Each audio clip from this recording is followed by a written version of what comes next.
মৰমৰ বন্ধু বান্ধৱীসকল পোনপ্ৰথমে আপোনালোকক স্বাগতম জনাইছোঁ অনুপম হাজৰিকা বৰা ইউটিউব চেনেলটিলৈ।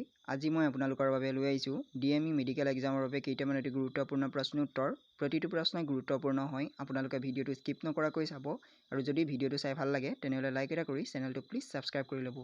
তেনেহ'লে আহক দেৰি নকৰি আজিৰ ভিডিঅ'টো আৰম্ভ কৰোঁ। আজি আমাৰ ফাৰ্ষ্ট কুৱেশ্যনটো হৈছে কোনখন ৰাজ্যত গণেশ চতুৰ্থী পালন কৰা হয়? পঞ্জাৱ, মহাৰাষ্ট্ৰ, গুজৰাট, পশ্চিম বংগ। এই প্ৰশ্নটোৰ শুদ্ধ উত্তৰ হৈছে মহাৰাষ্ট্ৰ। আমাৰ নেক্সট কুৱেশ্যনটো হৈছে মধুবনী নামৰ চিত্ৰশৈলী কোনখন ৰাজ্যত প্ৰসিদ্ধ? পঞ্জাৱ, বিহাৰ, মহাৰাষ্ট্ৰ, উৰিষ্যা। এই প্ৰশ্নটোৰ শুদ্ধ উত্তৰ হৈছে বিহাৰ। আমাৰ নেক্সট কুৱেশ্যনটো হৈছে মৰু উৎসৱ ৰাজস্থানৰ ক'ত অনুষ্ঠিত হয়? যোধপুৰ, জয়সালমেৰ, বিকানেৰ, বাৰ্মেৰ। এই প্ৰশ্নটোৰ শুদ্ধ উত্তৰ হৈছে জয়সালমেৰ। আমাৰ নেক্সট কুৱেশ্যনটো হৈছে ভাৰতৰ সৰ্বপ্ৰথম কথাছবিখনৰ নাম কি? জয়মতী, ৰাজা হৰিশ্চন্দ্ৰ, দ্য জাজ ছিংগাৰ, জামাই ষষ্ঠী। এই প্ৰশ্নটোৰ শুদ্ধ উত্তৰ হৈছে ৰাজা হৰিশ্চন্দ্ৰ। আমাৰ নেক্সট কুৱেশ্যনটো হৈছে ভাৰতৰ সৰ্বপ্ৰথম সবাক কথাছবিখনৰ নাম কি? জয়মতী, আলম আৰা, লংকাদাহন, গংগাবৰ্তন। এই প্ৰশ্নটোৰ শুদ্ধ উত্তৰ হৈছে আলম আৰা। আমাৰ নেক্সট কুৱেশ্যনটো হৈছে বঙালী ভাষাৰ প্ৰথম কথাছবিখনৰ নাম কি? পথেৰ পাঁচালী, জামাই ষষ্ঠী, আলম আৰা, দেও পাওনা। এই প্ৰশ্নটোৰ শুদ্ধ উত্তৰ হৈছে জামাই ষষ্ঠী। আমাৰ নেক্সট কুৱেশ্যনটো হৈছে ৰাজা হৰিশ্চন্দ্ৰ কথাছবিৰ পৰিচালক কোন আছিল? সত্যজিৎ ৰায়, দাদা চাহেব ফাল্কে, ৰাজ কাপুৰ, এটাও নহয়। এই প্ৰশ্নটোৰ শুদ্ধ উত্তৰ হৈছে দাদা চাহেব ফাল্কে। আমাৰ নেক্সট কুৱেশ্যনটো হৈছে দূৰদৰ্শন কেন্দ্ৰ কেতিয়া স্থাপন কৰা হৈছিল? 1965 চনত, 1959 চনত, 1951 চনত, 1975 চনত। এই প্ৰশ্নটোৰ শুদ্ধ উত্তৰ হৈছে 1959 চনত। আমাৰ নেক্সট কুৱেশ্যনটো হৈছে ভাৰতৰ প্ৰথম 3D এনিমেশ্যন ছবি কোনখন? Bal Ganesh, road side Romeo', Hanuman, Motu Patlu. এই প্ৰশ্নটোৰ শুদ্ধ উত্তৰ হৈছে ৰোড চাইড ৰোমিঅ'।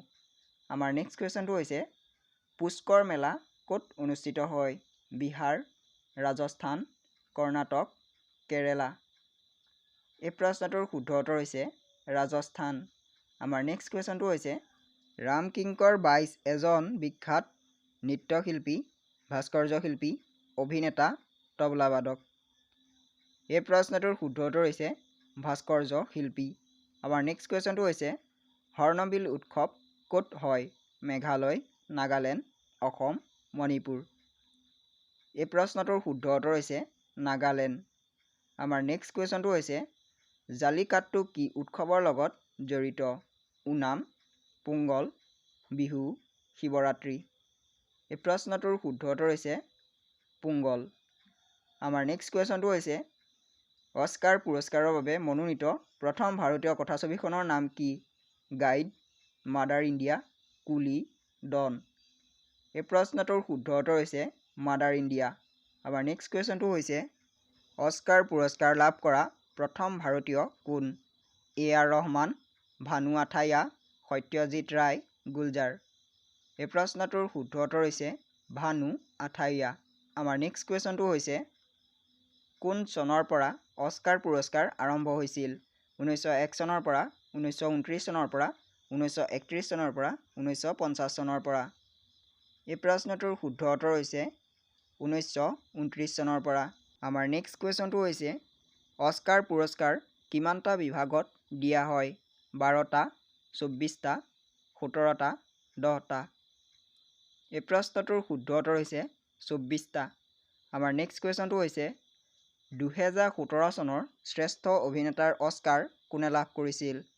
টম হাংকচ, গেৰী অল্ডমেন, টম ক্ৰুজ, বেন এফ্লেক। এই প্ৰশ্নটোৰ শুদ্ধ উত্তৰ হৈছে Gary অল্ডমেন।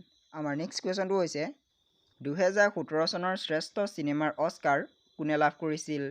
Moonlight, the shape of water, লা লা লেণ্ড, ডাৰ্কেষ্ট আৱাৰ। এই প্ৰশ্নটোৰ শুদ্ধ উত্তৰ হৈছে দ্য শ্বেপ অৱ ৱাটাৰ। আমাৰ নেক্সট কুৱেশ্যনটো হৈছে ভাৰত চৰকাৰে কোন চনৰ পৰা ৰাষ্ট্ৰীয় ফিল্ম পুৰস্কাৰ প্ৰচলন কৰে? 1972 চনৰ পৰা 1973 চনৰ পৰা 1950 চনৰ পৰা 1980 চনৰ পৰা এই প্ৰশ্নটোৰ শুদ্ধ উত্তৰ হৈছে 1973 চনৰ পৰা ভিডিঅ'টো চাই যদি ভাল লাগিল তেনেহলে লাইক এটা কৰি দিব আৰু প্ৰতিদিনে এনে ধৰণৰ নতুন ভিডিঅ' পাই থাকিবলৈ চেনেলটো প্লিজ সাবস্ক্ৰাইব কৰি ল'ব ধন্যবাদ